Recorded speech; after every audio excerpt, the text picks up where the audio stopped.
Ladies and gentlemen, welcome back to the Indie Zone. My name is Kathy. Some in the public have been wondering about what is going on with the federal lawsuit styled as Gonzalez et al.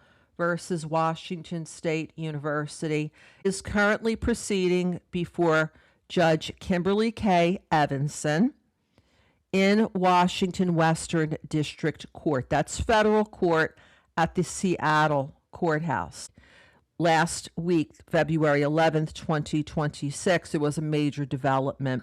That's when the answer to the complaint, and it contained answers and affirmative defenses, filed on the 11th of February. It's document number 16 on the court docket if you would like to read it. Since then, things are at a standstill right now in a way. And there's a good reason for that. The judge had made a notation, a notice to the parties. It's docket number 15 entry. Notice to the parties, the court acknowledges the requirements of FRCP. That is Federal Rule Civil Procedure when you see that abbreviation. Federal Rule Civil Procedure 16B2, but finds good cause to defer entry of a case scheduling pending its ruling on the defendant's motion to change venue, and then referring to document number 8. What is a case scheduling order? That's a document that ordinarily would have come out by now.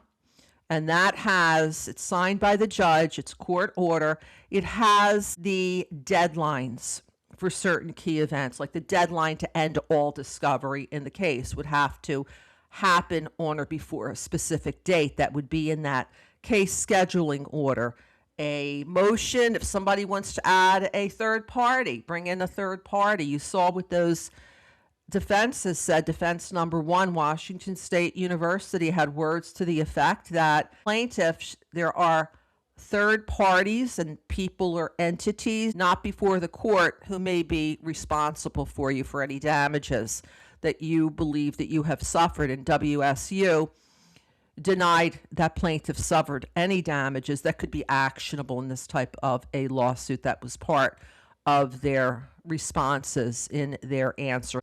So we see here the notation being the court is going to wait until she rules on the motion to change venue. And that makes perfect sense, in my opinion, because if that motion is granted, in other words, if she says yes, defendants, you are going to be able to change venue and move this case, then any time that would have been put into this extensive case scheduling order would have been a waste of time, because the case will effectively be closed in the Western District. It'll have a new case with a new case number, a new judge, new file opened up in the Eastern District, whichever division that it's assigned to. So going back to this motion to change venue, January 30th, you see two documents there.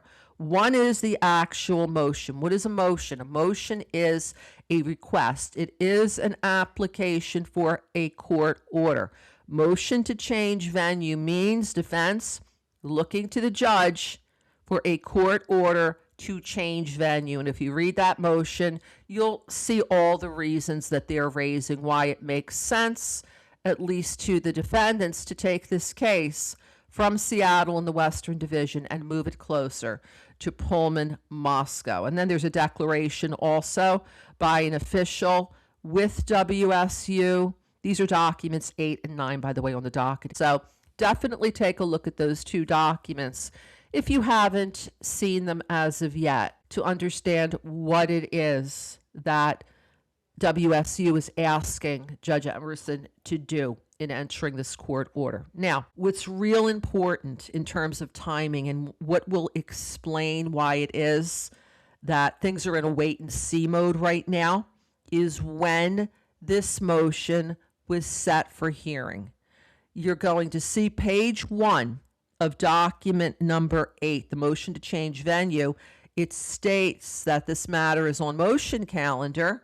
Now, why would they be waiting? It's almost a month's time to set this matter for hearing? Why did they do it like a week from the 30th? Well, we have to look at the trusty local rules of court. Whenever you're in federal court, you need to, in order to understand what's going on, look at two sets of procedural rules and practice governing civil proceedings like this. You're going to have the big rules, the federal rules of civil procedure. Those are promulgated or they're approved by the Supreme Court of the United States for use across the country in the federal court system. In other words, Rule 12 of the Federal Rules of Civil Procedure is going to be the same in a Washington federal court as it would be in a federal court in New York or a federal court in Louisiana or Texas. We go to local rule. These local rules are rules that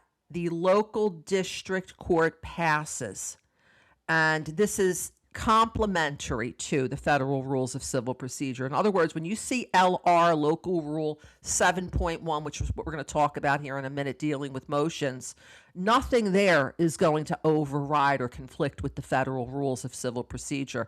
Like if the federal rules of civil procedure says an act needs to be done in 14 days, the local rules can't change that. It's got to complement. But a lot of times, the federal rules of civil procedure are silent as to certain things, and that's where the local rules can be helpful. So definitely look at the local rules of court. They are located right on the court's website. I've included a link if you want to take a look at it in the description to this podcast episode. But we have to go to Local Rule 7. This deals with form and scheduling of motions. And then I wanted to call your attention to 7D. That appears starting at the top of page 17. And it says here, noting date for motions and briefing schedule. So now we start to see, okay, 7.1D is going to set forth not just the time frame when motions may be scheduled, but also the briefing schedule. And what are the briefings? Motion, response, reply. Now, bear in mind, we're dealing here with a motion to transfer venue. So what does the local rule say? Noting dates for motion and briefing schedules. All motions shall be noted for consideration on a weekday, excluding legal holidays. If a motion is filed on a weekend or legal holiday, it will be deemed filed the next business day for purposes of this rule and must be noted accordingly. In order to find out a little bit more about noting dates, if you look further down into the rule, there's something called a 28-day motion, and that starts at the top of page 18, the local rules of court for the Western District of Washington. And here we see, under subsection 4, 28-day motions. Motions to dismiss. Motion for judgment on the pleadings. Motion for summary judgment. Motion seeking a preliminary injunction. Motion for class certification. And then we see motions directed toward changing the forum shall be noted for consideration no earlier than 28 days after the filing. So here, motion to change venue, it's really a motion to change the forum. We want to get out of this forum, this venue of the Western District, and move the case to the Eastern District. So that's called a 28-day motion. That motion cannot be filed sooner than 28 days. It sets forth very easy peasy the schedule for the briefings. Any response shall be filed and received by the moving party no later than 21 days after the filing date of the motion. Who's the moving party here? It's the person who filed the motion, specifically WSU. So the response, if any, from the plaintiffs are due no later than 21 days after the filing date of the motion. So take the 30th of January, add 21 days to that, and we see that this response is coming up due very soon. Then, if you look at the next section of subsection 4, again, this is on page 18, any reply papers shall be filed and received by the opposing party. So this is the reply from WSU to, let's just say the plaintiffs oppose this change of venue, and that's what their response shows. We don't know yet because the response is not yet on the docket. But again, any reply papers shall be filed and received by the opposing party no later than 28 days after the filing date of the motion. So take that January 30th date, add 28 days, that's when the reply is due.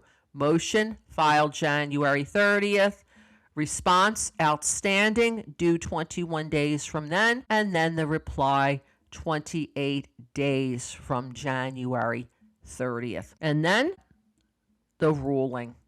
Is this case going to stay in Western Washington, that district, or will Washington State University be successful in convincing the court to sign that order granting that motion? Once that order, whatever it is, if it's denied, then you know the case stays where it is, and you'll see that scheduling order come out shortly thereafter. We're going to continue to keep you posted regarding the status of Gonzalez et al. Versus WSU. Until next time, this is Kathy. Thank you for joining us here today.